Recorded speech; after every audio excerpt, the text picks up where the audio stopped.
Hello everyone, good morning to all of you. Welcome to Ram study circle. Friends, इस video में हम English की vocabulary एक series चला रहे हैं और जो कि हमारे द हिंदू न्यूज़पेपर से होती हैं और ये आपको डेली लाइफ में और आपके कॉम्पिटिटिव एग्ज़ाम्स में बहुत हेल्प करने वाली हैं। आप चाहे वर्किंग हैं, नॉन वर्किंग हैं या फिर किसी भी एग्ज़ाम की तैयारी कर रहे हैं, आप सभी के लिए ये बेनिफिशियल है। तो वीडियो को अंत तक ज़रूर देखिएगा। चलिए स्टार्ट करते हैं। फ्रेंड्स, स्टार्ट करने से पहले एक इन्फॉर्मेशन और देना चाहूँगी आप लोगों के लिए। इसी चैनल पर यानी कि राम स्टडी सर्कल पर ही आप लोगों के लिए करंट अफेयर्स की वीडियोस भी अपलोड की जाती हैं, जो कि डेली के अपडेटेड न्यूज़ से होती हैं। तो आप उसे भी अपने लाइफ का एक हिस्सा बना सकते हैं और डेली करंट अफेयर्स को देख सकते हैं। तो सुनते चलिए और सीखते चलिए हमारी आज की वोकैब्स और आज की जो भी यूजेबल वर्ड्स हैं वो। तो हमारा आज का फर्स्ट वर्ड है मिनिमल।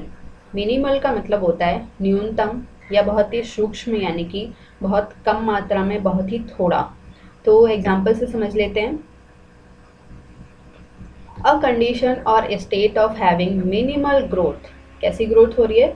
मिनिमल ग्रोथ और बीइंग इनएक्टिव, यानी कि न्यूनतम विकास या निष्क्रियता की एक स्थिति या अवस्था। तो स्टेट हो गई या कंडीशन हो गई हमारी अवस्था, मिनिमल ग्रोथ की या फिर मतलब कि बहुत कम विकास हो रहा है, ठीक है, न्यूनतम विकास। और का मतलब होता है यहाँ पर अथवा या फिर या। तो बीइंग इनएक्टिव, इनएक्टिव मतलब निष्क्रिय, यानी कि कोई भी प्रतिक्रिया नहीं हो रही है, ठीक है। तो इस तरह से आप मिनिमल को यूज़ कर सकते हैं। तो अ कंडीशन और state of having minimal growth, ठीक है। नेक्स्ट देखते हैं। Next word is jittery. Jittery word है और इसका मीनिंग क्या है? घबराया हुआ या फिर बेचैन हो जाना, ठीक है। तो एग्जाम्पल समझ लेते हैं। He was jittering during his stage performance. वह अपने मंच प्रदर्शन के दौरान घबराने लगा था। तो आपने कभी अपने आप के भी लिए महसूस किया होगा कि जैसे किसी के सामने बोलने में हम कुछ घबराते हैं, या फिर कोई काम करने में किसी के सामने कोई बोलता है कि चलिए ये करके दिखा, या जैसे मान लो कि कोई डांस अच्छा करता है तो हम उसे बोल रहे हैं डांस करके दिखा, तो वो लेकिन दूसरों के सामने कई बार हम क्या करते हैं? जिटरिंग, यानी कि शर्माते हैं, घबराते हैं, ठीक है। एक अलग सी बेचैनी सी होती है।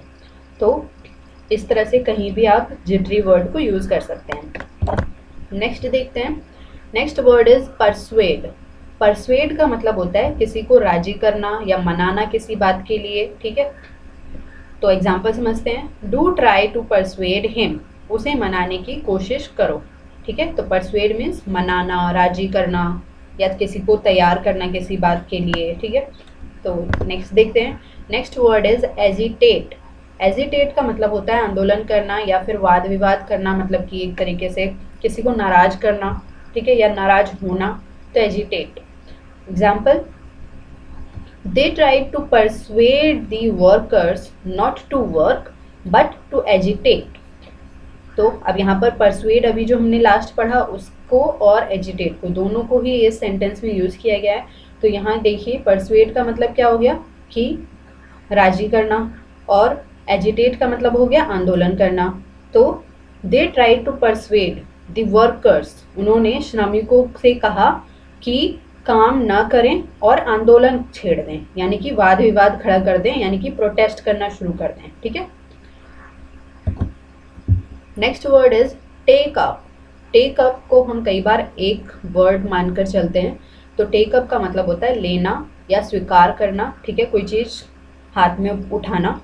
तो एग्जाम्पल समझते हैं। I have hundreds of videos that take up a lot of space on my computer. मेरे पास सैकड़ों वीडियो हैं जो मेरे कंप्यूटर पर बहुत अधिक जगह लेते हैं। तो टेकअप मतलब कि होल्ड करना, ठीक है। तो इस तरह से आप कहीं भी इसको यूज़ कर सकते हैं टेकअप को। म्यूज़। म्यूज़ का मतलब होता है विचार करना या फिर चिंतन करना, यानी कि किसी चीज़ के बारे में सोचना। तो let's see example. You should muse on your future. आपको अपने भविष्य के बारे में सोचना चाहिए या उस पर विचार करना चाहिए। तो म्यूज़ ऑन, म्यूज़ के साथ मोस्टली ऑन वर्ड का ही यूज़ होता है, ऑन या अपॉन, ठीक है। तो इस तरह से आप एरर फाइंडिंग में भी आपको ये वीडियो हेल्प करने वाली है। तो किसी भी कॉम्पिटिटिव एग्जाम की आप तैयारी कर रहे हैं तो ये वीडियो बहुत हेल्पफुल रहने वाली है, क्योंकि एग्जाम्स में सिनोनिम, एंटोनिम और comprehension, fill-ups, errors, one word का यूज़, स्पेलिंग चेक, ठीक है, काफ़ी कुछ आता है। तो सभी में ये इम्पॉर्टेंट होने वाली है। तो इसलिए ज़्यादा से ज़्यादा वीडियो को शेयर कीजिए, ताकि जो लोग एग्ज़ाम की तैयारी कर रहे हैं वो कुछ ना कुछ फ़ायदा उठा सकें। आगे चलते हैं। Next word is initial. Initial का मतलब होता है पहला या प्रारंभिक, कोई चीज़ शुरुआती है, ठीक है, एकदम फर्स्ट स्टेज पे जिसको हम बोल देते हैं। तो इनिशियल, प्रोनाउंसिएशन पे भी ध्यान देते रहिएगा। तो एग्जाम्पल देखते हैं। A condition which is a initial phase of the cancer. तो ये एक एग्जाम्पल है, एक अवस्था जो कैंसर का प्रारंभिक चरण है। तो इनिशियल फेज मतलब चरण, ठीक है, पहलू, और इनिशियल का मतलब हो गया प्रारंभिक, तो प्रारंभिक चरण, ठीक है। जैसे हम बोलते हैं ना फर्स्ट स्टेज, सेकंड स्टेज, तो इस तरीके से उनको हम बोलेंगे। फर्स्ट स्टेज जो है वो कैसी है, तो इनिशियल है, ठीक है, प्रारंभिक, पहला। Next word is withdraw. Withdraw का मतलब क्या होता है, निकालना। तो ये आप में से सभी को मालूम होगा मोस्टली, क्योंकि जब आप एटीएम से पैसे विदड्रॉ करते हैं तो वहाँ पे विदड्रॉ का ही यूज़ किया जाता है। जब आप ऑप्शन सिलेक्ट करते हैं तो कोई भी चीज़ निकालना, विदड्रॉ करना या फिर वापस ले लेना, ठीक है। तो एग्जांपल देखते हैं। I might decide to withdraw my invitation. मैं अपना निमंत्रण वापस लेने का फैसला कर सकता हूँ। जिस तरह से कैन का मतलब होता है सकता या सकना, तो उसी तरीके से होता है माइट का मतलब भी सकता या सकना, ठीक है। मैं सकता हूँ, सकती हूँ, या ये कर सकता हूँ, तो ठीक है। तो विदड्रॉ मतलब क्या हो गया, निकालना, कोई चीज़ वापस ले लेना, ठीक है। Next is progeny. प्रोजेनी का मतलब क्या होता है, वंशज यानी कि संतान, ठीक है। इसे हम मतलब कि जैसे चिल्ड्रन बोल देते हैं, चाइल्ड बोल देते हैं, तो हमारी संतान यानी कि हमारी प्रोजेनी, ठीक है। All persons bless the pair to have good progeny and long life.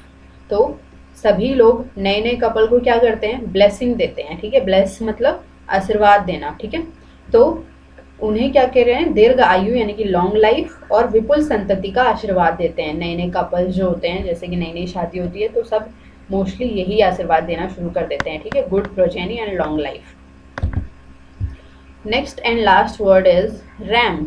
RAM मतलब होता है दीवार गिराने की मशीन को बोल देते हैं रैम, जैसे बुलडोजर होता है उसी तरह, और या फिर टक्कर मारना, तेज टक्कर मारना, किसी को ठोकर मारना, ठीक है। तो that is called RAM. Example देखते हैं।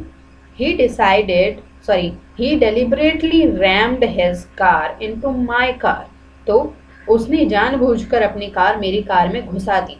तो रैम मतलब बहुत तेजी से टक्कर मारी, ठीक है, ठोकर मारी। तो इस तरह से आप याद कर सकते हैं। सभी वर्ड्स को आप अलग अलग सेंटेंसेस में यूज़ कर सकते हैं, और ज़्यादा इफेक्टिव बनाने के लिए आप कोशिश करें 5 सेंटेंस बनाने की हर एक वर्ड से, तो आपकी इंग्लिश जो है वो और जल्दी इम्प्रूव होगी और बेटर रहेगी। तो चलिए आज के लिए इतना ही। फ्रेंड्स, अगर आप चैनल पर नए हैं तो चैनल को सब्सक्राइब करना ना भूलें, और साथ ही बेल आइकन को प्रेस जरूर करें। एक लाइक और एक शेयर जरूर करें, और कमेंट बॉक्स में कमेंट करके ज़रूर बताएं कि आपको वीडियो कैसी लगी और इसमें क्या इम्प्रूवमेंट किए जा सकते हैं। तो thank you so much, bye bye, take care.